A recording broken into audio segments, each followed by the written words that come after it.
Assalamualaikum warahmatullahi wabarakatuh. Perkenalkan, nama saya Hamidah Nur, MPM 18140007, kelas PGSD 7A, mata kuliah Kapita Selekta IPA. Di sini saya akan menjawab soal untuk memenuhi tugas ujian UTS.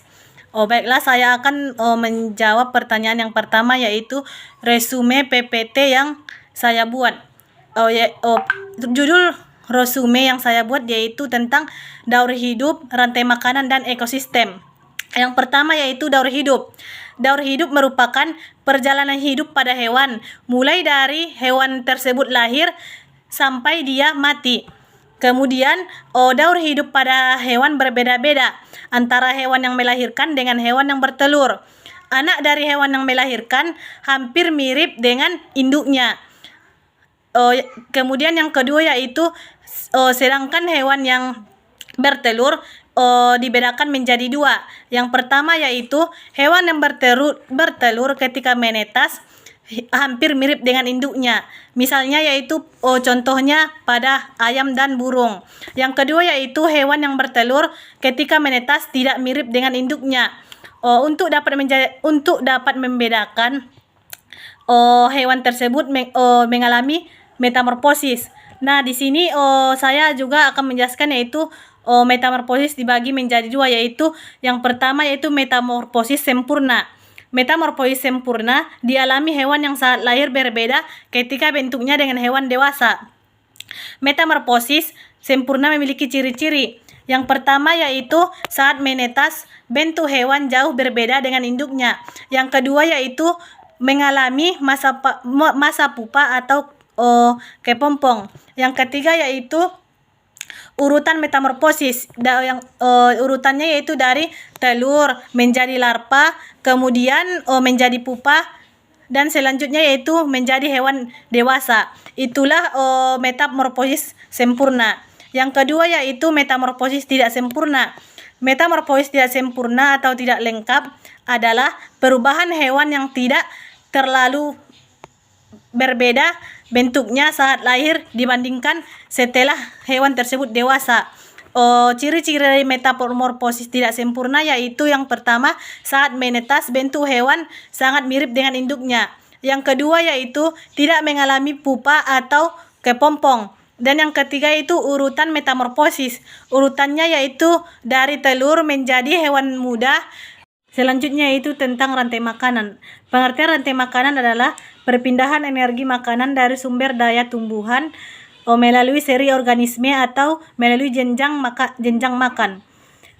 Proses rantai makanan dibagi menjadi tiga. Yang pertama yaitu produsen, konsumen, dan pengurai. Yang terakhir yaitu tentang ekosistem. Pengertian ekosistem. Ekosistem adalah suatu sistem ekologi yang terbentuk oleh hubungan timbal balik tak terpisahkan antara makhluk hidup dengan lingkungannya. Ekosistem merupakan penggabungan dari setiap unit biosistem yang melibatkan interaksi timbal balik antara organisme dan lingkungan fisik sehingga aliran energi menuju kepada suatu struktur biotik tertentu. Itulah resume dari PPT saya yang berjudul Daur Hidup, Rantai Makanan, dan Ekosistem. Baiklah, saya akan menjawab pertanyaan soal nomor 2, yaitu apa pengertian dari miskonsepsi dan berikan contohnya. Pengertian miskonsepsi adalah miskonsepsi atau salah konsep merupakan konsep yang tidak sesuai dengan pengertian ilmiah atau pengertian yang diterima para ilmuwan pada bidang yang bersangkutan. Itulah pengertian dari miskonsepsi. Dan contohnya yaitu saya ambil sewaktu saya melaksanakan PPL di sekolah dasar, yaitu pada kelas 5. Pada saat itu saya menyampaikan materi tentang organ gerak hewan dan manusia.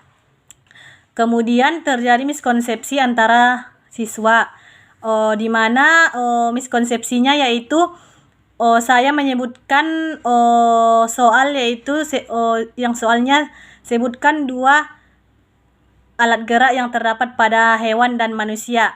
Kemudian salah satu siswa menjawabnya yaitu dengan jawaban alat gerak hewan dan manusia itu berupa tulang dan otot.